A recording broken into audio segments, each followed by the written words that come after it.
Assalamualaikum warahmatullahi wabarakatuh. Alhamdulillah nahmaduhu wa nasta'inuhu wa nastaghfiruh wa na'udzu billahi min syururi anfusina wa min sayyiati a'malina. Man yahdihillahu fala mudilla lahu wa man yudlil fala hadiyalah. Asyhadu an la ilaha illallah wahdahu la syarika lah wa asyhadu anna Muhammadan abduhu wa rasuluh sallallahu alaihi wa ala alihi wa sahbihi ajma'in. Ya ayyuhalladzina amanu ittaqullaha haqqa tuqatih wa la tamutunna illa wa antum muslimun.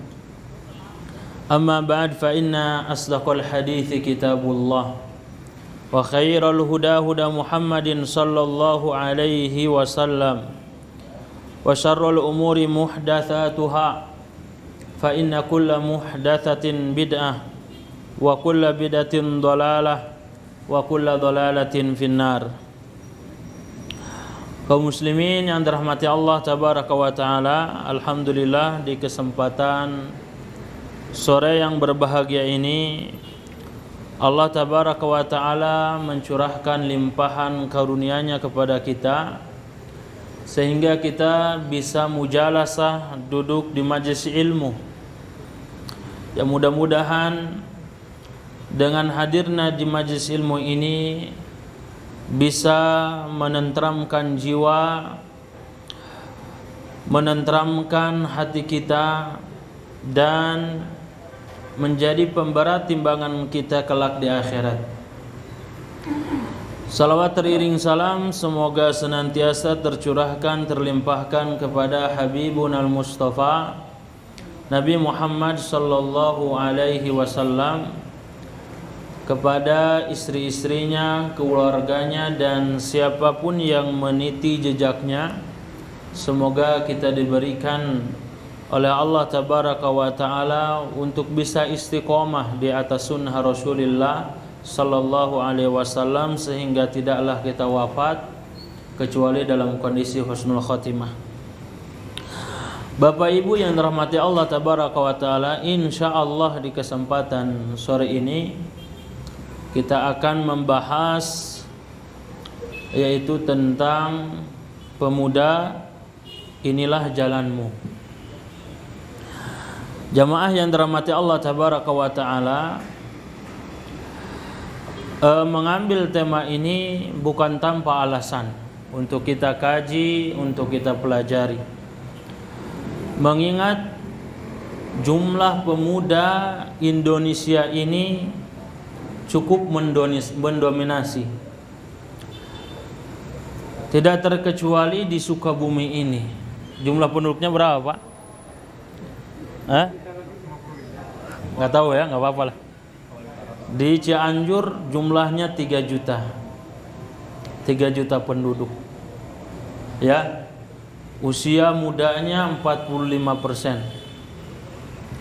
Jadi berbicara tentang pemuda ini berbicara tentang kemajuan suatu tempat, kabupaten, bahkan negara itu sendiri. Tentunya kita pun menyadari, terutama para generasi muda. Di sini yang masih muda siapa? Masih muda ya. Bapak Ibu, menurut Undang-Undang tahun 2009 bahwa pemuda menurut undang-undang pemerintah kita yaitu ketika usianya 16 sampai 30 tahun. Jadi hapunten we anu tos 30 tahun kaluhur artinya tadi sebatna sepuh. Kaluhurna deui lansia. Ya. Itu pemuda dari segi usia. Nah, berbicara tentang pemuda ini diyakini sejak zaman dahulu. Tentang pemuda yang memiliki potensi yang sangat banyak Bahkan Bapak Kemerdekaan Republik Indonesia mengatakan, hadirkan 1000 orang tua untuk menaklukkan Gunung Semeru. Tapi hadirkan hanya cukup 10 orang pemuda bisa menaklukkan apa? Dunia. Itu dari segi kebaikan. Segi keburukan yang kemudian musuh-musuh Islam menyadari tentang betapa urgennya masa muda. Napoleon Bonaparte pernah menyampaikan ketika frustasi dengan cara apa ia harus menaklukkan Mesir. Karena para pemudanya saat itu begitu gigih terhadap agama.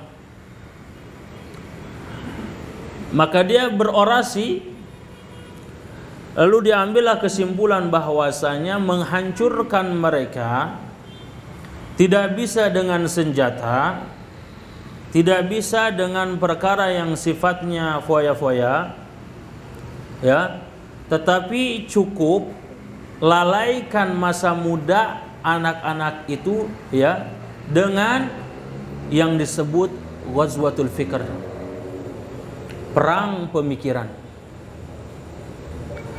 Karena itu jamaah,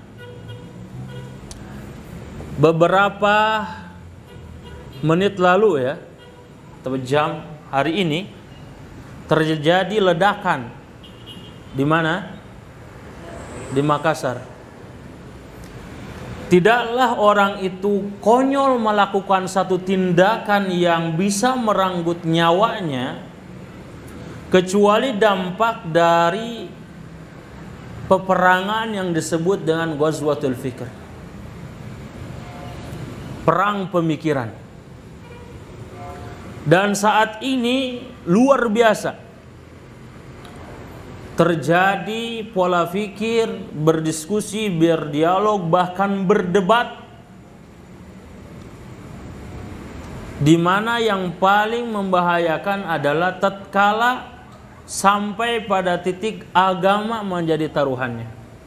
Dan itu musuh-musuh Islam sudah apa? Sudah menyadari. Karena itu kalau kita buka juga Google, ya, tentang remaja di Kabupaten Sukabumi, apa yang bermunculan? Hah? Kalau kita data, diambil, diriset, ya, maka ketika kata pemuda itu kemudian kita sebutkan, kita ketik, maka untuk zaman sekarang ini lebih kepada ranah positif atau negatif? Hah? Negatif? Pemuda Sukabumi senangnya apa kalau negatif? Hah? Tawuran. Tawuran itu apa? Berantem, ya? Kena bacok, ya, kena batu dan sebagainya. Tapi apa? Senang. Kata mereka masa muda. Kata bapaknya apa? Ah, kan wae keur marakene, gitu kan. Urang ge baheula kitu. Ah, jadi dimaklumi. Jamaah rahmati Allah tabaraka wa taala, kesadaran negeri ini pun tentang betapa pentingnya pemuda ini, sehingga lahirlah yaitu yang disebut dengan Sumpah Pemuda. Tanggal berapa itu jamaah? Hah? 28 Rajab atau berapa? Hah? Oktober. Tahun berapa? Hah? 28. Tahun 1928, ya. Jadi teriakan Bung Tomo di Surabaya tentang akan pentingnya para pemuda. Kalau kita juga berkaca kepada Al-Quran ataupun juga hadis, bagaimana pemuda potretnya di dalam Al-Quran ataupun juga As-Sunnah, maka kita akan mengambil satu kesimpulan yang sangat menarik untuk kita kaji. Di antaranya bahwasanya Al-Quran berbicara tentang kata syabab, pemuda, atau yang disebut dengan fata. Di dalam Al-Quran disebutkan dengan beragam kata dan istilah yang intinya menyebutkan bahwasanya pemuda ini memiliki keistimewaan dari beragam sisi. Di antaranya dalam surat Ar-Rum, Allah tabaraka wa ta'ala berfirman di ayat yang ke-54, Allahul ladzi khalaqakum min dha'fin thumma ja'ala min ba'di dha'fin quwwah thumma ja'ala min ba'di quwwatin dha'fan wa syaibah. Di ayat ini Allah menjelaskan bahwasanya pemuda itu antara dua kekuatan atau dua kelemahan. Itu lemah ketika masa kanak-kanak dan lemah di masa tua. Dan kekuatan itu memiliki banyak faktor. Bisa dari faktor fisik, bisa dari segi kecerdasan, otak, kesempatan, waktu, dan semuanya. Itulah pemuda. Sehingga Allah tabaraka wa ta'ala kemudian menyebutkan di antara suratnya yang khusus tentang pemuda, yaitu surat Al-Kahfi. Ya, dalam surat Al-Kahfi. Padahal kandungan dalam surat Al-Kahfi itu kata para ulama minimal membahas 4 kisah. Kisah Ashabul Kahfi, pemilik kebun, Nabi Musa dan Khidir, dan Dzulqarnain. Tetapi yang menarik kemudian dibahas yaitu tentang Ashabul Kahfi. Al-Imam Ibnu Katsir rahimahullahu ta'ala mengatakan, ketika Allah Ta'ala berfirman di dalam surat Al-Kahfi ayat 13, nahnu naqussu 'alaika naba'ahum bil haqq, kami akan ceritakan kepadamu wahai Muhammad suatu berita, satu kisah yang benar. Innahum fityatun amanu bi rabbihim wa zidnahum huda. Mereka adalah para pemuda. Para pemuda yang disifati dengan amanu bi rabbihim, beriman kepada Rabbnya. Apa dampak dari keimanannya? Wa zidnahum huda. Allah tambahkan kepada mereka petunjuk. Imam Ibnu Katsir mengatakan bahwasanya kenapa para pemuda kemudian dikisahkan, bahkan dikisahkan ini sebelum para sahabat hijrah. Jadi panduan hijrah para sahabat ke Madinah adalah surat Al-Kahfi. Kenapa kata Ibnu Katsir Allah menyebutkan fityah, para pemuda? Karena 2 alasan. Yang pertama, hum aqbalu lil haqq, mereka lebih gampang menerima kebenaran minasyuyukh dibandingkan orang-orang yang sudah tua. Nanti kita baca datanya bagaimana. Al-Imam Ibnu Katsir selain juga mufassir, beliau ini mengarang satu kitab tarikh yang sangat terkenal. Itu yang karyanya dibaca, dipelajari sampai sekarang, Al-Bidayah wan Nihayah. Alasan yang pertama kata beliau, hum aqbalu lihaq, para pemuda itu lebih gampang menerima kebenaran daripada orang yang sudah sepuh. Yang kedua, alasannya bahwasanya mereka itu adalah ahdalis sabil, lebih mudah untuk diarahkan. 2 alasannya ini. Coba kalau kita lihat jemaah rahmati Allah tabaraka wa taala, 10 sahabat yang dijamin masuk surga itu, kalau kita mengambil definisi pemuda menurut undang-undang dasar tadi, yang apa? Di angka 16 sampai 30. Coba lihat jemaah, Abu Bakar masuk Islam usia 37 tahun. Kemudian Umar usia 27 tahun. Uthman usia 34 tahun. Ali bin Abi Thalib usia 10 tahun. Thalha bin Ubaidillah usia 14 tahun. Zubair bin Awam 16 tahun. Sa'id bin Zaid 17 tahun. Sa'ad bin Abi Waqqas 17 tahun. Sa'id bin Zaid 15 tahun. Abu Ubaidah ibnu Jarrah itu 27 tahun. Abdurrahman bin Auf 30 tahun. Kalau lihat dari data ini, maka yang di atas usia 30 tahun hanya 2 orang. Siapa itu? Abu Bakar dan Utsman. Rata-rata di usia 30 tahun ke bawah, bahkan ada pada usia 10 dan 15 tahun. Kalau orang-orang Arab secara syar'i mereka mengatakan bahwa syabab itu usia halatul bulugh, ya, usia ketika dia sudah balik sampai usia 40 tahun. Kalau melalui definisi para ulama lughah ini, maka masuk semuanya pada definisi apa? Pemuda. Kemudian berikutnya jamaah rahmati Allah tabaraka wa taala, para periwayat hadis. Yang pertama Abu Hurairah, ketika masuk Islam usia 27 tahun. Abu Abdullah bin Umar, ya, usia 21 tahun. Anas bin Malik 20 tahun.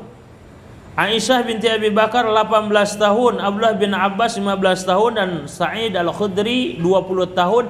Ini angka para perawi ketika Rasul meninggal. Usianya di bawah 30 tahun semuanya. Coba siapa yang 30 tahun di sini? Sudah angka akhir injury time ini. Siapa 30 tahun di sini? Angkat tangannya. Dikasih hadiah. Berapa? 30 tahun dikasih hadiah lah. Cuma jawab apa? Usia seorang. Cuma habis ini mau ditanya, berapa hadis yang sudah dihafal? Hah? Enggak, kalau nggak ada hafal hadis nanti balikin lagi bukunya. Jadi tidaklah Rasul itu meninggal, usia para pemuda yang menghafal hadis itu yang paling tua yaitu Abu Hurairah. Menghafal hadisnya yaitu 5.374 hadis. Pemuda ngafal gampang, betul nggak? Coba yang udah sepuh suruh ngafal, utang aja kadang-kadang lupa bayar, betul nggak? Pemuda. Jadi kalau kajian sekarang banyak pemudanya, berarti udah bener nih kajian. Kalau yang sepuhnya banyak, ya sadar. Masih sudah sadar. Jadi jamaah yang rahmati Allah tabaraka wa ta'ala, pemuda memiliki tadi dua keistimewaan yang disebutkan oleh Imam Ibnu Katsir, yang lebih gampang menerima kebenaran dibandingkan yang sudah tua. Sehingga Imam Ibnu Katsir mengatakan bahwasanya adapun orang-orang yang sudah tua, alladzi atau fi dinil batil, yang mereka fanatik terhadap agama nenek-nenek moyangnya yang batil, sulit untuk menerima hidayah. Abu Lahab, Abu Jahal, Al-Walid ibnu Mughirah, ya, Abu Lahab, Abu Jahal dan lain sebagainya adalah orang-orang yang sudah tua. Yang periwayatan yang tua yang memerangi Rasul dan di akhir hayatnya itu beriman hanya Abu Sufyan. Hanya Abu Sufyan saja. Yang lainnya menentang dakwah Rasul. Artinya para pemuda ini, kalau mereka kemudian ya dicekokin dengan beragam pemahaman-pemahaman yang seolah-olah itu benar, diramu bahasanya ini adalah kebenaran, ya, maka akan gampang diterima. Bayangkan kalau yang menyebarkan, yang mendakwahkan itu adalah mereka yang memiliki visi dan misi untuk menghancurkan Islam, maka akan rusak, ya, bangsa masyarakat, bahkan agama ini. Yang kedua, pemuda itu mudah diarahkan. Jadi mau apapun pemuda itu lebih mudah untuk menangkap. Sehingga penasarannya begitu tinggi. Ya, anak-anak sekolah kan mengatakan masa muda, masa penuh warna, penuh uji coba. Segala ingin apa? Mencoba. Itu pemuda. Jamaah yang dirahmati Allah Tabaraka wa Ta'ala, mau orang barat, orang timur yang paham agama ataupun tidak, maka mereka menyadari betapa urgennya masa muda. Orang-orang yang sekarang kaya dengan usaha digitalisasi, itu mereka yang memanfaatkan momentum masa muda.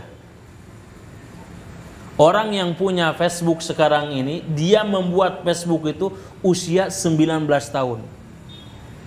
Kita usia 19 tahun lagi apa? Hah? Ya? Lagi nangkep tuur, sabari mikirkan. Nahan mah kaharepna, aduh, kumaha ya? Masa depan teh mada sueuy. Masa depan su. Tidak seperti itu jamaah. Pemuda itu. Maka dari beragam bahasan jamaah, di dalam Al-Quran disebutkan kisah-kisah. Saya ambil satu kisah saja, itu yang menarik, yaitu pembahasan Ashabul Kahfi. Jamaah yang rahmati Allah Tabaraka wa Ta'ala, di dalam Al-Quran tadi membahas tentang pemuda ini banyak, dalam hadis juga banyak. Tetapi kita akan ambil salah satu kisah yang sangat menarik. Kita cukup kajian ini mengambil tema pemuda, satu faedah saja sudah cukup. Ya, nanti saya akan sebutkan atau antum nanti sebutkan di akhir. Para pemuda Ashabul Kahfi ini, Al-Imam Ibnu Katsir menceritakan bahwasanya mereka adalah anak-anak dari para menteri-menteri yang ada pada zaman tersebut. Walaupun sang raja, sang pemimpin itu ya memiliki kekuatan, ya, juga memaksa kaumnya untuk memeluk agamanya, berkuasa pada wilayah tersebut saja. Beda dengan Namrud, ya, beda dengan Namrud dan Bukhtanasor yang menguasai dunia timur dan barat, seisi bumi ini dikuasai oleh dia. Tapi kalau yang di zaman Ashabul Kahfi di negerinya saja. Tetapi apa yang diinginkan oleh sang raja adalah semuanya mesti beragama yang dipeluk oleh sang raja. Sehingga para pemuda ini di tengah keluarga yang berkecukupan, ya, memiliki orang tua yang cukup dalam segala hal, tetapi mereka kemudian mendapati keluarga dan kaumnya berbeda dalam keyakinan.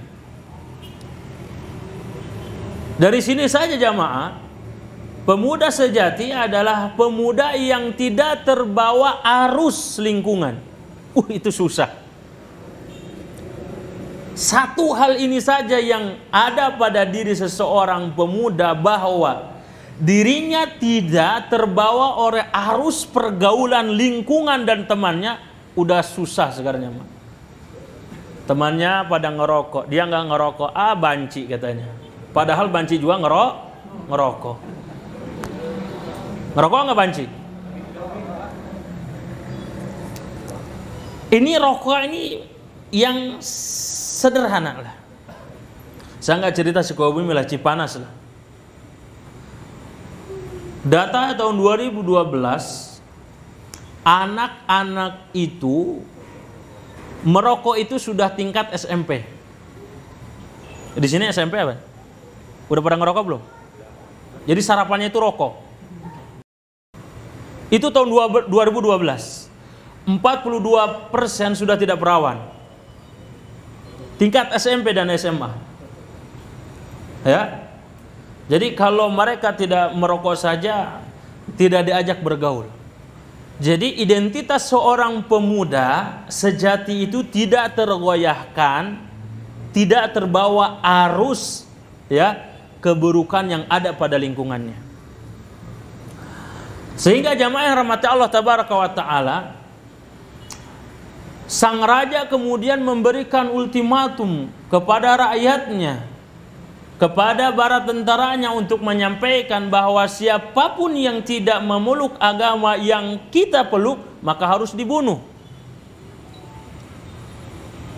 Jadi kemudian para pemuda ini melarikan diri. Jadi bukan lari dari kenyataan hidup, bukan. Tapi lari dari suatu masalah keyakinan yang sangat urgen untuk dipertahankan. Lari satu dengan yang lainnya, lari jamaah. Sampai bertemu di satu bawah pohon. Kamu, oh ya kamu, sama-sama. Ada yang mengatakan 7, ada yang mengatakan 8, ada yang mengatakan 3, 4 dan seterusnya. Kemudian apa yang pemuda itu lakukan, Ashabul Kahfi ini? Allah Ta'ala mengatakan, idh awal fityatu ilal kahfi faqalu rabbana atina min ladunka rahmah wa hayyi lana min amrina rasyada. Tatkala para pemuda itu berkumpul, lalu ketika sudah bermusyawarah, rapat pleno, maka kemudian mereka menyepakati untuk pergi berlindung dari kejaran para musuh-musuh Allah tabaraka wa taala. Dari sini jamaah, satu hal yang harus dilakukan oleh seseorang tatkala terjadi fitnah adalah menjauh. Jangan mendekat. Jangan coba-coba. Karena kata para ulama mengatakan bahwasanya syubhat itu kuat sedangkan hati ini sangat lemah. Ya. Dari kenyataan aja kita harus lari, apalagi dari apa? Fitnah. Apalagi ini fitnah agama. Wah, fitnah agama ini paling dahsyat. Yang sekarang gampang, apalagi perempuan. Kalau sudah dikatakan cinta, wah udah. Hatinya itu tidak tahu kemana. Dengan syarat apa? Neng silahkan. Ya, nikah dengan saya, tapi harus pindah agama. Maka apa jawab perempuan ini? Ya bagaimana saya tidak pindah agama? Apapun itu yang penting saya bisa hidup bahagia sama abang. Walaupun pindah. Ini bukan cerita Kang Ibing rahimahullah jamaah. Tapi apa? Ternyata sudah kenyataan. Mau laki-lakinya mau perempuannya. Masalah kerja. Silahkan mau masih tetap kerja di sini, tapi harus menggunakan atribut hari raya orang non muslim. Terjadi apa tidak? Terjadi. Gak gampang jemaah. Kita asing aja, tapi teman-teman kita di sana ketika sudah dibenturkan dengan masalah agama bingung nih. Ashabul Kahfi ketika mereka mendapati pada kaumnya ajakan untuk beragama kepada beragama nenek moyangnya, maka yang mereka lakukan adalah pergi menjauh dari fitnah. Kemana? Ke guha. Tapi nggak usah disebutin guha mana. Hawatos kayak ngarumpul di darinya melarian berkah. Kata Imam Ibnu Katsir, setiap segala sesuatu yang tidak disebutkan tempat dan waktunya menunjukkan tidak penting untuk diketahui. Lain eta anjing Ashabul Kahfi eta anjing naon ya. Tak kadah naros tong aya tah. Lain ai guhana eta guhana di mana? Di Pamijahan atau di Guha Cikundul? Tong aya tanya. Yang urgen itu adalah kisah Ashabul Kahfinya, bukan guha dan anjingnya, bukan. Apa sisi ciri bahwasanya pemuda ini teguh tatkala terjadi fitnah? Berdoa. Solusi kedua ketika terjadi fitnah selain menjauh adalah berdoa. Apa yang dia doakan? Rabbana atina min ladunka rahmah wa hayyi lana min amrina rasyada. Tatkala terjadi fitnah, para pemuda ini meminta dua hal, rahmat dan petunjuk. Kita nih kalau lagi susah, senang, sakit, sehat, gagal, sukses, inti poinnya adalah bagaimana kita ini dicintai oleh Allah. Tidak penting kondisi dunia seseorang itu, tidak. Karena itu Nabi Ayyub alaihissalam di antara doanya, ia hanya mengeluhkan tentang kondisi dirinya. Inni massaniya dhurra wa anta arhamur rahimin. Aku nih terhinggapi penyakit yang berkepanjangan, tetapi itu tidak penting. Yang penting engkau adalah maha penyayang dari para penyayang. Itu yang ingin disayang. Jadi tatkala terjadi fitnah, yaitu meminta kasih sayang dari Allah tabaraka wa ta'ala. Kalau Allah sudah menyayangi hambanya dan membela akidahnya, maka Allah akan memberikan petunjuk. Kadang kita ini cari petunjuk, cari solusi dengan mengikuti, dengan minta saran dari orang. Suka dilupakan bahwasanya Allah maha segalanya. Masa pandemi usaha apapun kadang-kadang tidak payu. Usaha gorengan telaku, bala-bala teraku, komo comro. Selama ini mungkin karena kita ini mengandalkan kemampuan logika. Sekali-kali kemudian kita meminta petunjuk kepada Allah. Maka jamaah yang rahmati Allah tabaraka wa ta'ala, pertanyaan saya jamaah, yang bisa jawab dikasih hadiah. Ya. Mudah-mudahan diberikan kemudahan bisa haji dan umroh. Allahumma. Kalau lagi kesulitan, kesusahan, ketakutan, takut kita ini. Solusi yang paling sulit tapi itu adalah yang tepat apa? Jemaah. Kalau lagi ketakutan, ya, sulit memang mendapatkannya, tapi itu solusi pada intinya. Apa itu? Hah? Doa. Kemarin lah salah oke lah. Balas nggak jawab. Salah dua-duanya.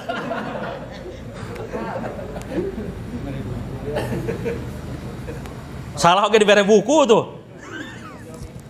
Hah? Naon, Pak? Pantos doa jeung sabar mah bieu. Salah deui ya. Hah? Mengadu kepada Allah dari pelakunya. Oh, itu memang dia sudah nih.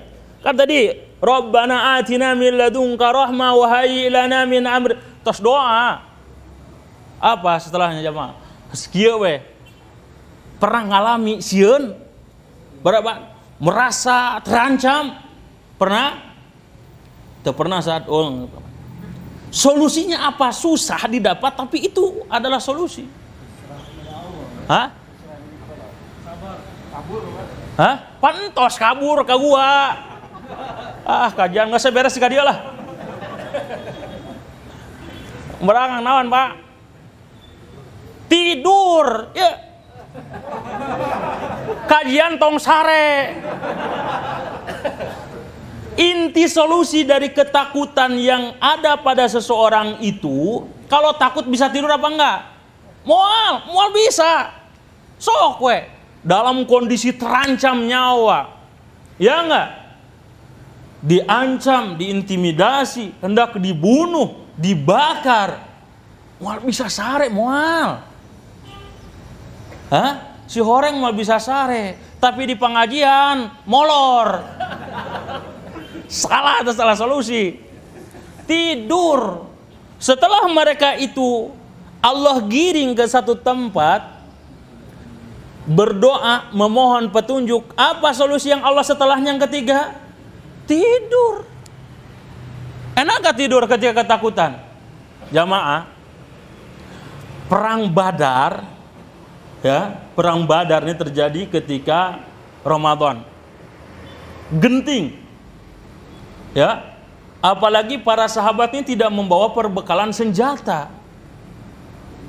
Kemudian ketika esok mau terjadi hujan besar, tidak bawa senjata, apa yang dilakukan para sahabat? Sare. Dibahas dalam Al-Quran, tidur. Ya Allah, ketika seseorang itu merasa terancam dan mampu tidur, itu luar biasa. Tapi tidur setelah doa, matak di kajian tong sare. Apa kata Allah tabaraka wa taala jamaah? Wa darabna ala adhanihim fil kahfi sinina adada. Lalu kami tidurkan ashabul kahfi ini di dalam gua dalam waktu yang sangat panjang. Berapa lama? 300 sampai 309 tahun. Sarena bisa sekat dikit gitu ya. Jamaah rahmati Allah tabaraka wa taala. Sebelum mereka pergi ke sana, apa yang mereka lakukan di hadapan sang raja? Allah tabaraka wa taala menceritakan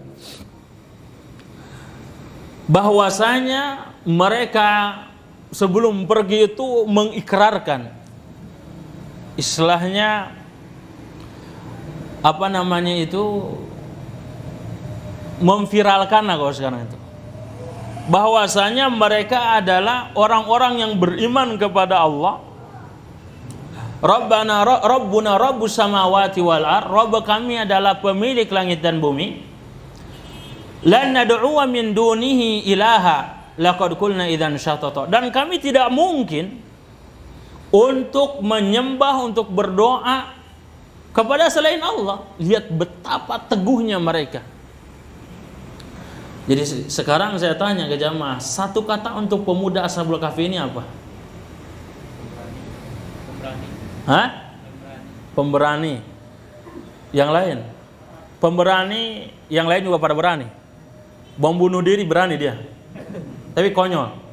Apa pemuda Ashabul Kahfi? Satu kata untuk pemuda Ashabul Kahfi apa? Hah? Aduh Pak, apuntos sabar kali gitu Pak. Nggak salah Pak, kanggo bapak lah. Apa satu kata untuk pemuda Ashabul Kahfi itu jemaah? Kokoh dalam agama. Jadi pemuda itu jemaah mesti dekat dengan agama. Dikata busa berapa? Hah? Dugi ke maghrib. Sepanjang kisah Ashabul Kahfi. Jadi pemuda itu dari kisah Ashabul Kahfi mengajarkan kepada kita bahwa pemuda yang sejati identik dengan agama yang dia miliki. Karena itu dalil dari Al-Quran, dari As-Sunnah, bahkan perkataan para ulama. Contoh Al-Imam Asy-Syafi'i rahimahullah ta'ala dalam Diwan Syafi'iyah mengatakan, wa malam yaduk murra ta'allumis sa'ah tajarru'a dhulal jahli tula hayatihi wa man fatathu ta'limu waqta syababihi fakabbir arba'an liwafatihi.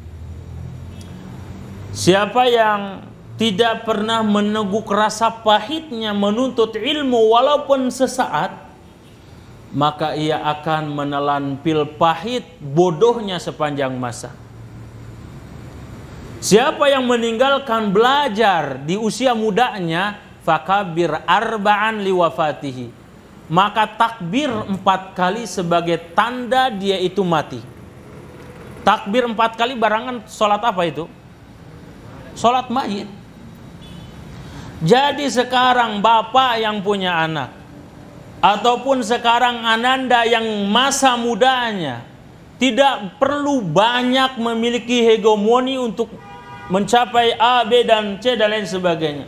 Yang pertama harus dikuatkan adalah agama. Agama jamaah. Karena kalau hanya sekadar pintar, wah udah banyak. Sudah banyak jamaah. Apalagi di sektor kajian-kajian seperti ini, orang yang butuh pekerjaan bukan ia membutuhkan ijazah, bukan. Di antaranya yaitu apa? Agama dan memiliki attitude yang bagus, amanah. Jadi agama. Coba dalam hadis disebutkan riwayat Muslim, Dari sahabat Abu Hurairah radhiyallahu taala an, sab'atun yudhilluhumullah yauma la dhilla illa dhilluh. Ada 7 golongan yang Allah naungi tatkala tidak ada lagi naungan dari Allah tabaraka wa taala. Salah satunya siapa? Asyab nasha'a fi ibadatillah. Pemuda yang tumbuh kembang dalam beribadah kepada Allah. Beribadah. Nabi Musa alaihissalam tatkala mengajak temannya atau ajudannya, idz qala Musa li fatah, tatkala Nabi Musa berkata kepada pemuda, la abrahu hatta ablagu majma'al bahraini aw amdiya huqaba. Nabi Musa menyampaikan kepada pemuda tersebut bahwasanya ia tidak akan kembali sampai bertemu 2 lautan yang bersatu.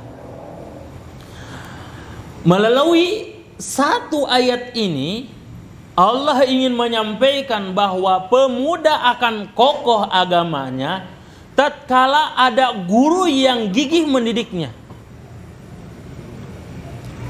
Kalau pemuda ini tidak memiliki sang guru, tidak memiliki orang yang memperhatikan, maka ia akan mencari perhatian yang lain. Karena Imam Asy-Syafi'i mengatakan ketika meninggalkan Baghdad, beliau menuju Mesir, maka beliau mengatakan al-waqtu kas-saif. Waktu itu seperti pedang. Kalau dirimu tidak disibukkan dengan perkara-perkara yang benar, akan tersibukkan oleh perkara-perkara yang batil. Pemuda sekarang jamaah, sekolah SMP SMA, pelajaran agamanya berapa jam sepekan? 3 jam. Guruna perempuan hamil cuti, lahiran cuti, sabara bulan tak kosong. Sepekan cuma 3 jam, dari total per pekan itu berapa, Pak? 36 jam. Tidak akan tercapai tujuan pendidikan Indonesia di Undang-Undang 45 itu menjadikan generasi beriman bertakwa. Tidak mungkin itu bisa terjadi kalau pelajaran agamanya tilu jam. Allah musta'an. Ya. Jadi jamaah rahmat Allah tabaraka wa taala, pastikan anak-anak muda ini harus memiliki seorang guru panutan. Antum kebayang nggak coba ada sahabat nih muda lagi gejolak syahwatnya itu tinggi-tingginya, ngestika ubun-ubun gitu lah, ningali hayam oge nges hayang. Ya, pemuda datang kepada Rasul lalu mengatakan, ya Rasulullah, idzan li bizina. Wahai Rasul, izinkan saya berzinah lah. Coba kalau ada kalimat ini terlontar oleh anak yang mengadu kepada bapak, kepada gurunya seperti itu. Ya, apa responnya? Tapi Rasul sallallahu alaihi wasallam tidak ada masalah kecuali memberikan solusi.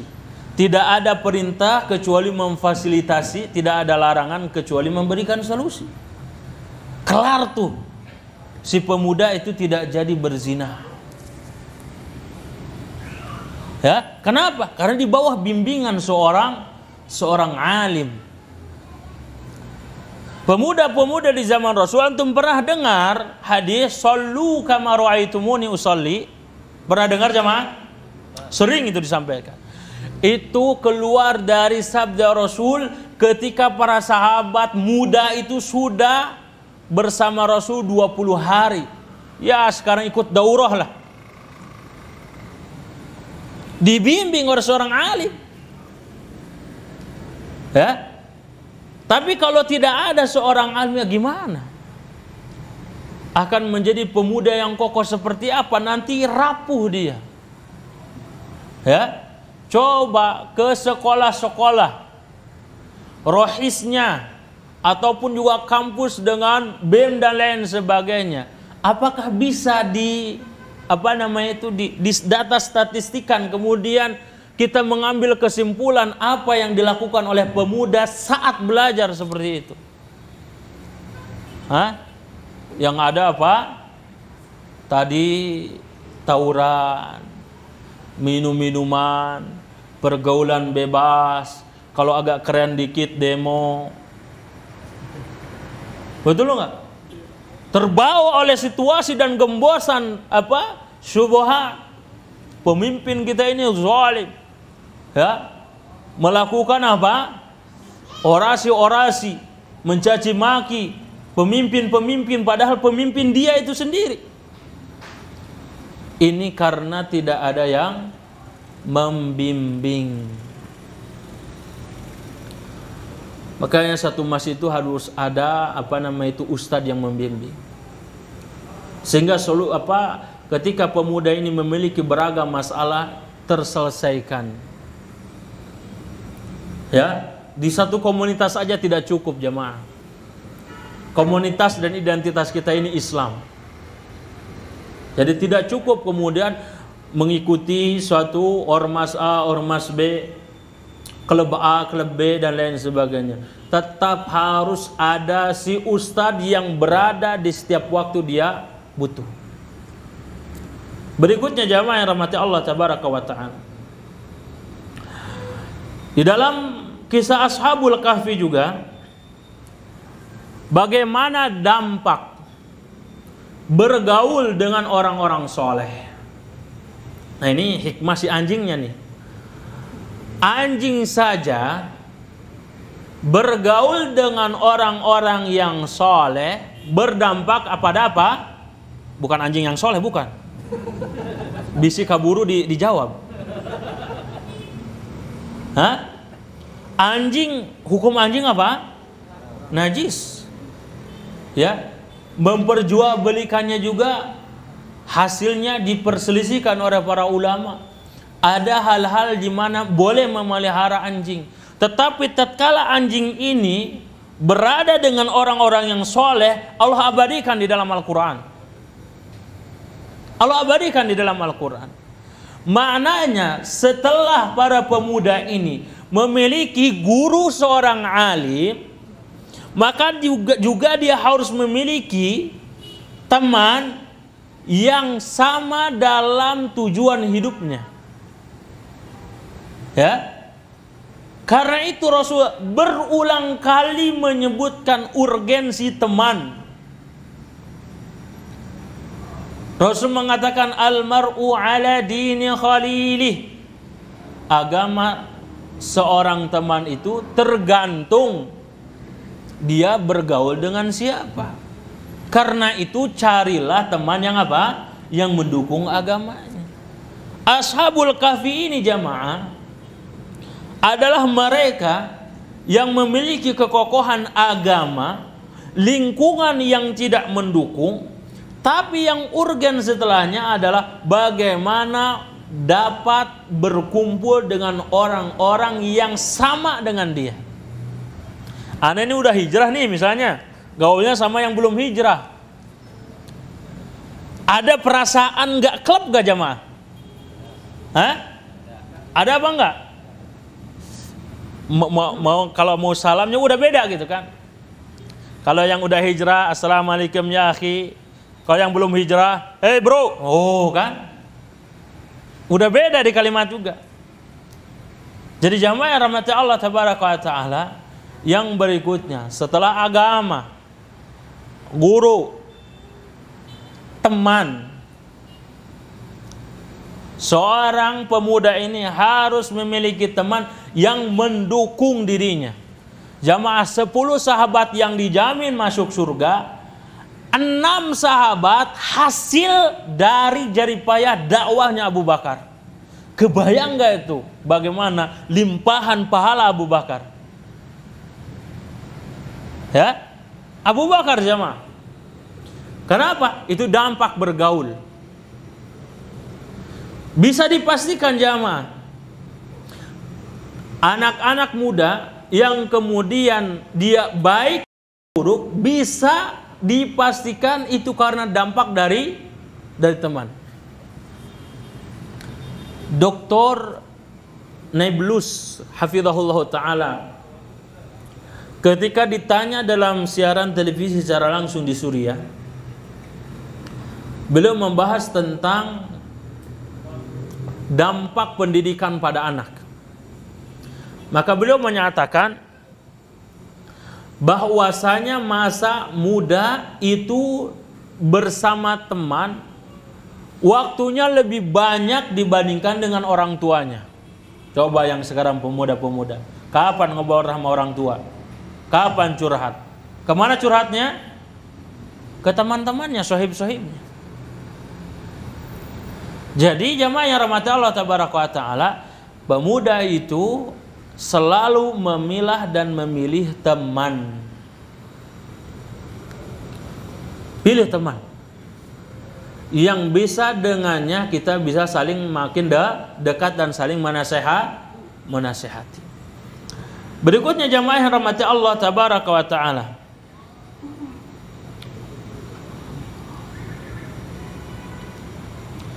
pemuda Ashabul Kahfi, Allah tabaraka wa ta'ala memberikan kepada mereka karomah. Karomah ditetapkan oleh Ahlussunnah wal Jamaah, diingkari oleh orang-orang Mu'tazilah. Dan orang-orang Sufi terlalu berlebih-lebihan masalah karomah. Ya. Sehingga apa? Karomah dan keberkahan pada satu tempat ataupun waktu tertentu pun mereka cari, ya, mereka ambil. Ini adalah apa? Bertentangan, terlalu berlebih-lebihan.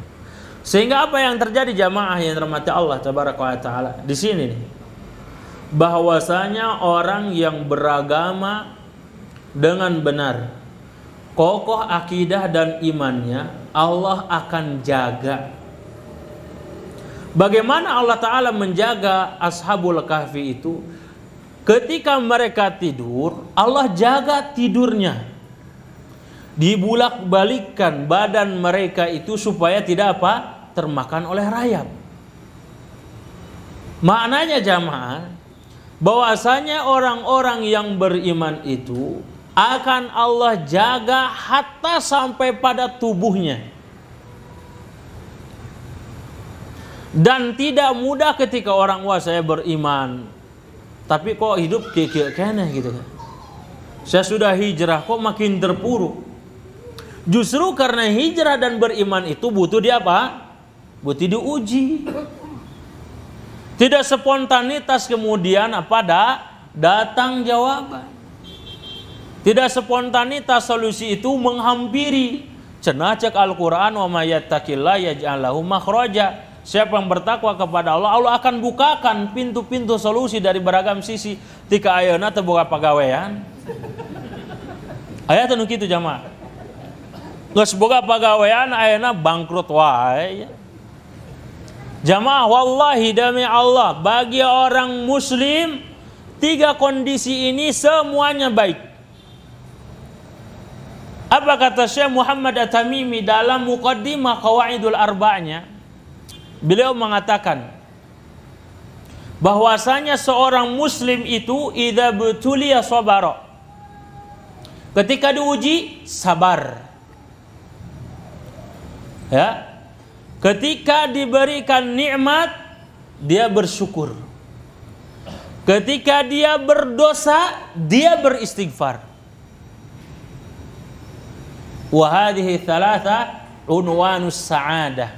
Dan 3 pokok hal ini adalah ciri kebahagiaan seseorang. Selaras dengan sabda Rasul sallallahu alaihi wasallam riwayat Bukhari, ajaban li amril mu'min, inna amrahu kullahu khair. Semua hal yang dimiliki oleh seorang mukmin itu baik. Cuman orang beda-beda ketika tertimpa masalah atau nikmat. Ada ketika dia susah, ya Allah, sholat tepat waktu, puasa Daud, qiyamul lail. Lagi apa? Susah. Doa teh nikah ciremayan gitulah. Ya Allah, ieu hirup teh kieu-kieu wae. Teu nanaon eta doa ka Allah gitu mah. Dikasih nikmat sedikit, usahanya lancar. Tadinya sholat tepat waktu, sibuk dengan apa yang beli, sibuk dengan transaksi, karek adzan, encan komat, tuh, tos komat, acan sarokaat. Terus Allah tabaraka akan menguji, cuman kita ini tidak sadar. Apapun itu jamaah yang rahmati Allah, maka tatkala kita ini diberikan ujian, bagaimana berusaha sabar itu tidak bisa kecuali dengan agama. Kecuali dengan agama jamaah. Karena itu, kalau kita petakan dari kisah yang ada dalam surat Al-Kahfi ini, semuanya ujian. Agama ujian. Kebun, harta ujian, ilmu ujian, kedudukan ujian, semuanya ujian. Kenapa? Karena Allah sejak awal menyampaikan di ayat yang ke-7, Inna ja'alna ma'adal ardi zinatan laha linabluwahum ayyuhum ahsanu amala. Ujian semua. Bagaimana agama ini menjadi ujian? Dia mau memilih dunia atau agamanya. Ya enggak? Yang sangat berbahaya itu ketika masalah dunia berdampak kepada agama. Nah, itu bahaya. Ya. Karenanya agama ini harus benar, harus kokoh. Karena Rasul menyampaikan, mal faqru akhsha alaikum. Bukan kefakiran yang aku khawatirkan kepada kalian. Apa wahai Rasul? Itu tatkala rizki Allah bentangkan kepada kalian, sehingga kalian berlomba-lomba satu dengan yang lainnya dan saling apa? Menjatuhkan. Itu jual beli masalah dunia. Ditipu, dampaknya ke mana? Ke agama. Jadi ujian, harta ujian juga. Pemilik sahibul jannatain itu harta ujian. Bahwasanya dengan harta, ya, Allah dan Rasulnya menjelaskan bagaimana kita etika terhadap harta ini. Apa yang kurang dari Abu Bakar, Utsman, Abdurrahman bin Auf, seluruh roda kekayaannya tidak dia inginkan kecuali bagaimana menolong agama Allah. Ya, menolong agama Allah jemaah. Sehingga Abdurrahman bin Auf ini ketika disampaikan oleh Aisyah bahwasanya ia masuk surga dengan merangkak, tidak mau saya. Disedekahkan apa yang dia miliki itu jemaah. Supaya apa? Dia ngacir gitulah masuk surganya. Begitu jamaah. Karena sekarang jangan berbicara masalah jihad kalau harta belum bisa dikelola dengan baik, karena susah. Karenanya dalam Al-Quran membahas masalah harta baru jiwa. Wa tujahiduna fi sabilillah bi amwalikum, dengan harta kalian baru dengan jiwa kalian. Karena orang gimana mau jihad kalau perusahaannya masih luas, masih banyak, kehelalah sibuk, kan? Gitu. Harta ini bisa jadi apa? Fitnah bagi seseorang. Ilmu bisa jadi fitnah. Ketika Nabi Isa mengatakan tidak ada di kolong langit yang lebih alim daripada saya. Fitnah ilmu ini jemaah. Mengajarkan bagi kita untuk bersikap tawadhu ketika memiliki. Yang keempat yaitu apa? Kisah Zulkarnain. Jabatan juga sebagai apa? Ujian. Alhamdulillah bisa 2 periode. Ya alhamdulillah, tapi bisa juga apa? Innalillahi wa inna ilaihi raji'un. Bisa saja. Ya.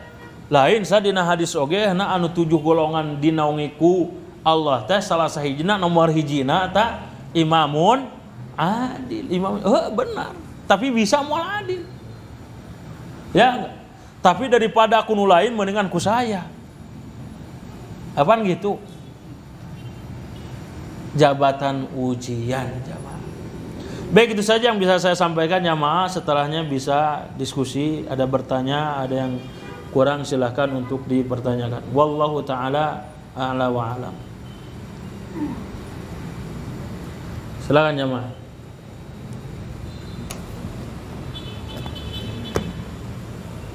Tenang, bukumu masih ada. Ada, tanya jamaah. Yang muda-muda silahkan. Mangga jamaah. Ya.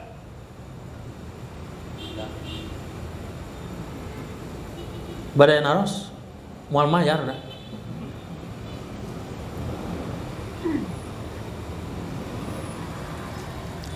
Mau bertanya apa mau ditanya?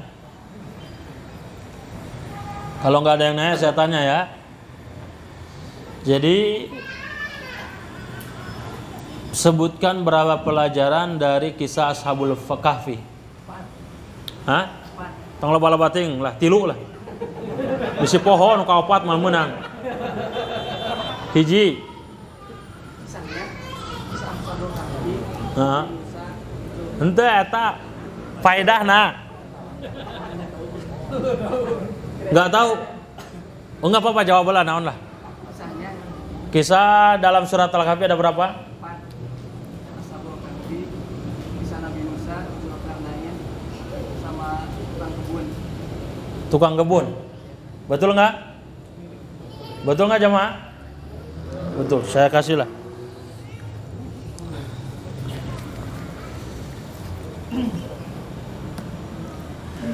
Ada lagi yang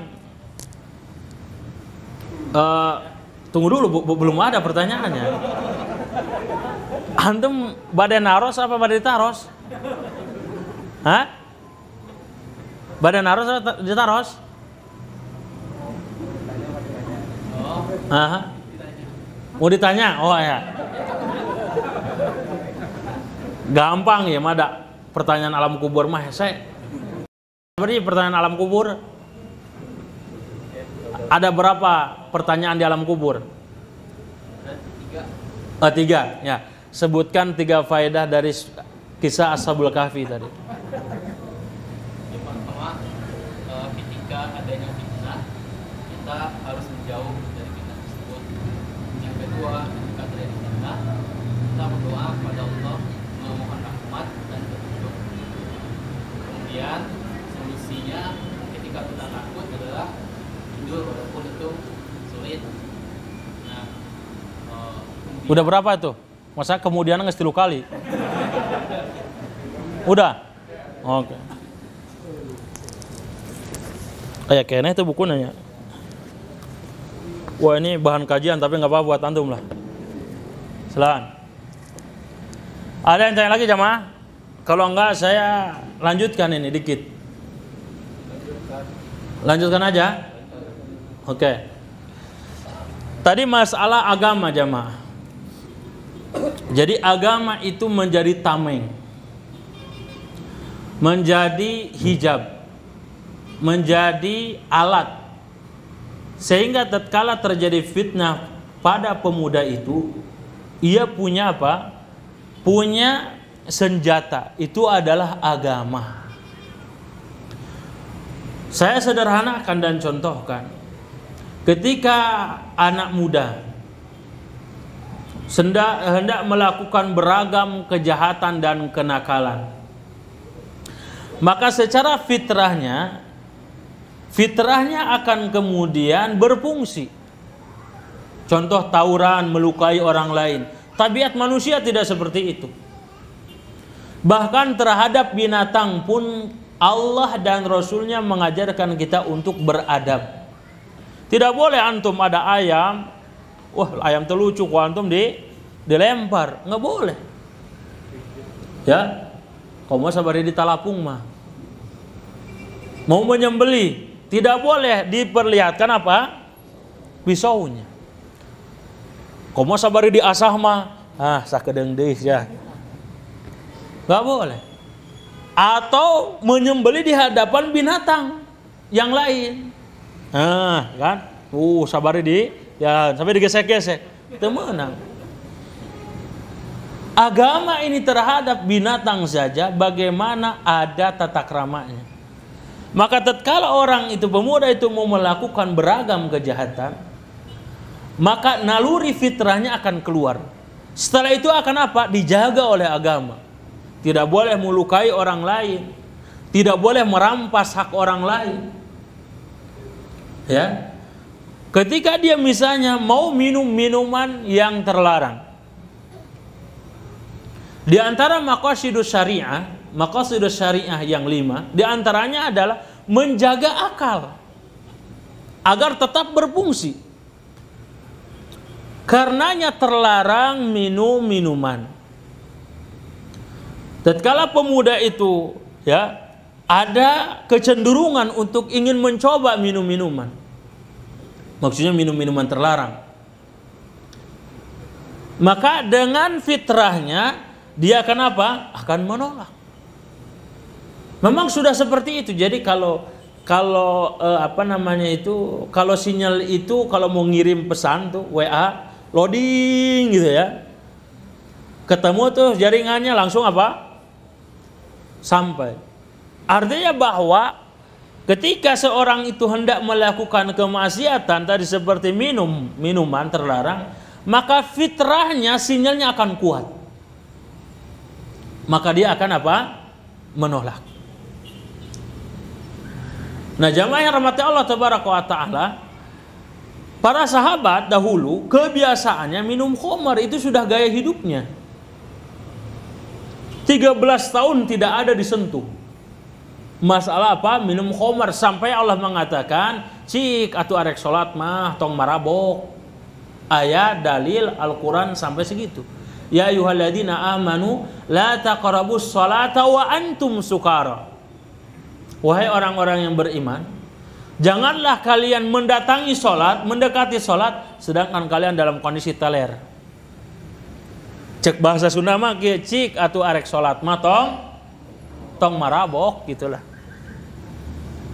Artinya jamaah yang rahmati Allah tabaraka wa taala, bahwa agama ini kemudian menjaga kemurnian akalnya.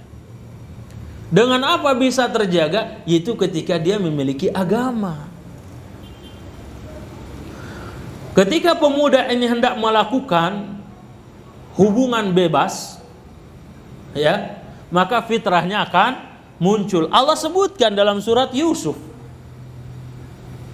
Kisahnya Allah sebutkan dalam surat Yusuf. Ya. Hampir satu surat membahas tentang pemuda yang memiliki apa? Memiliki keteguhan dalam agama. Menarik sekali untuk apa dipelajari. Apa yang menyebabkan ia mampu kemudian terhindar dari melakukan zina adalah karena apa?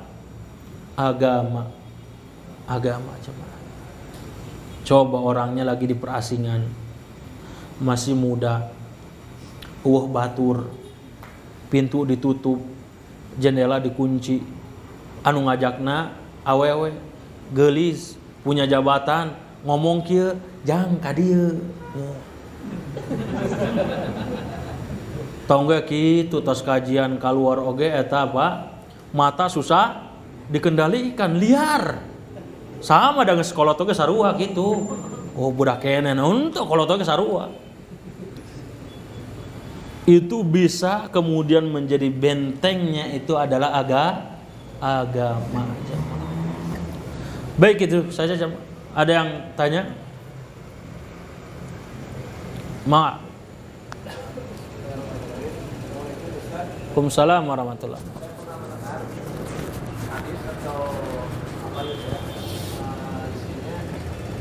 Apabila ya zaman sekarang ini kan zaman fitnah, lebih baik menyendiri saja daripada terjerumus ke dalam fitnah. Kaitannya bagaimana menyikapi apakah harus benar-benar kita menghindar atau bagaimana dalam bergaul dengan teman-teman kita yang gak klop dengan kita itu? Ya. Dalam hadis disebutkan kalau terjadi fitnah maka sebaiknya tinggal di rumah menyendiri dan menyesali dosa-dosa yang diperbuat. Apalagi waktu itu yang dimaksud fitnah di sini adalah peperangan sesama kaum muslimin. Jadi kalau punya pedang, tancapkan pedang tersebut. Ya, supaya apa? Supaya tidak terjadi fitnah.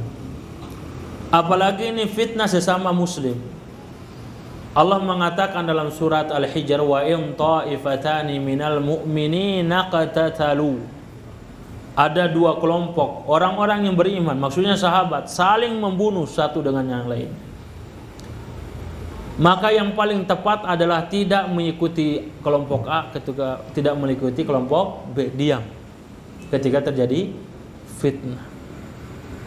Bagaimana kita ini kalau sorangan hungkul, ya, karena manusia ini makhluk yang bersosial. Jamaah, yang perlu kita sadari adalah kelemahan diri sendiri. Harus tahu kelemahan diri kita ini apa. Kalau bergaul dengan teman-teman yang belum hijrah, kita bisa terwarnai, bukan mewarnai, maka apa? Sebaiknya tidak. Kecuali antum memiliki sifat dan pendirian yang kokoh, kekeh gitu ya. Lagi ngobrol, sok atau Senin mah orang ngaraji lah, tongkong-kongkong wae di dia. Ya. Lain kajianna di itu sabari ngagapleh atau ngarokok teu, gitu kan. Kan pasti nanya. Intinya ajak aja dulu. Ya. Diajak, kemudian apa? Kita fasilitasi. Karena kalau ketika teman kita ini belum hijrah diajak itu kadang banyak alasan. Motorna keur mogok, antum bawa motor. Teu boga artos, antum fasilitasi. Ya nantilah jajan makan malam saya traktir. Nah itu. Ya. Lagi di mana? Jauh, sok jemput ku antum. Lah ini mah nikah sungguh-sungguh, nah nikah apa? Ngajak tuh kan gitu. Jadi kita harus menyadari diri sendiri dulu, apa kita ini pribadi yang kokoh di tengah rusaknya lingkungan. Karena yang sulit itu ketika lingkungan rusak jemaah. Ya, Nabi Muhammad dengan Khadijah ini mampu mempertahankan jati dirinya di tengah rusaknya masyarakat dari beragam sisi. Ya, contoh misalnya teman senang musik. Ya. Kita ini sudah hijrah. Bisa enggak misalnya ketika teman itu dengar musik kita bisa menegur, bisa apa enggak? Belum tentu bisa kita. Khawatir dimusuhin, khawatir renggang dan lain sebagainya. Maka menyadari kelemahan diri, mencari orang yang lebih dari kita. Seperti itu. Wallahu a'lam. Terakhir tadi siapa? Ada yang tanya di sini? Tadi tanya? Oi. Ya, enggak. Hamil dan menyusui tetap membayar puasanya Pak? Baik, ibu hamil dan menyusui bagaimana cara membayar hutangnya ya. Nah masalah ini jamaah harus lapang dada. Ada 4 pendapat. Ada berapa pendapat? 4 pendapat. Sing diragapkan ya, kudah diragapkan ya. Bisa salah kaprah. Pendapat yang pertama pendapat Abdullah bin Umar dan Abdullah bin Abbas, wanita hamil dan menyusui hanya membayar fidyah. Paling gampang. Tidak perlu mengkodok, bayar fidyah. Kumaha bayar fidyahnya? Lamun ku bea sungkul 1,5 kilo. 1,5 kilo teh keur naon saat sapoe 3 kali atau 3 kali moal bateuing. Sehari yang ditinggalkan 1,5 kilo atau sebungkus nasi, sepiring nasi. Pendapat yang kedua, yaitu pendapat Abu Hanifah dan Imam Malik, bahwasanya wanita hamil dan menyusui itu wajib mengqadha tanpa bayar fidyah. Berarti kebalikan dari pendapat yang pertama. Alasannya apa? Alasannya Abu Hanifah mengatakan bahwasanya wanita hamil dan menyusui dikiaskan dengan orang yang sakit. Pendapat yang ketiga, pendapat Imam Asy-Syafi'i, wanita hamil dan menyusui selain mengqadha juga bayar fidyah. Berarti dua. Anu kaopat teu bayar fidyah, teu bayar qadha. Saha anu hayang nu kitu? Hayang teu? Hayang teu nu kitu? Teu bayar fidyah, teu bayar qadha. Saha eta? Jelema anu burung, teu eling, non muslim. Yang keempat ini dirinci oleh Imam Malik. Kata Imam Malik, kalau wanita ini menyusui, kalau wanita ini menyusui, maka dia membayar fidyah juga membayar qadha. Tapi kalau dia hamil hanya membayar qadha saja. Antum jelaskan kah papa majikan tah? Teuing wah. Asa jadi bingung. Pengen pilih yang mana jamaah? Hah? Antum pilih yang mana? Hah? Mung qadha mung bayar fidyah. Burung mana? Maka di masyarakat harus gitu jamaah. Antum mau ambil yang mana para ulama sesuai dengan dalil. Sesuai dengan apa? Sesuai dengan dalilnya. Sebagian mazhab mengatakan yang paling kuat adalah pendapat Abdullah bin Abbas dan Abdullah bin Umar. Dari melihat dari sisi mana jamaah? Dari sisi di mana wanita hamil dan menyusui itu mereka memiliki kelemahan yang tidak dimiliki oleh laki-laki, sehingga fidyah lebih memudahkan. Apalagi kalau si ibu ini, istri misalnya si antum, tahun ini hamil, tahun depan menyusui, tahun harapna deui hamil deui, menyusui deui, kudu katempuhan kemasan. Atau nu kodona salakina atau henteu aya, salaki teu kudu modal, tinggal bayar fidyah. Ada lagi yang tanya jemaah? Maghrib tabu sabara? Cakap. Jamaah itu saja, mudah-mudahan bermanfaat. Wassallallahu ala Muhammadin wa ala alihi wasallam. Subhanakallahumma bihamdik asyhadu an la ilaha illa anta astaghfiruka wa atubu ilaik. Wassalamualaikum warahmatullahi wabarakatuh.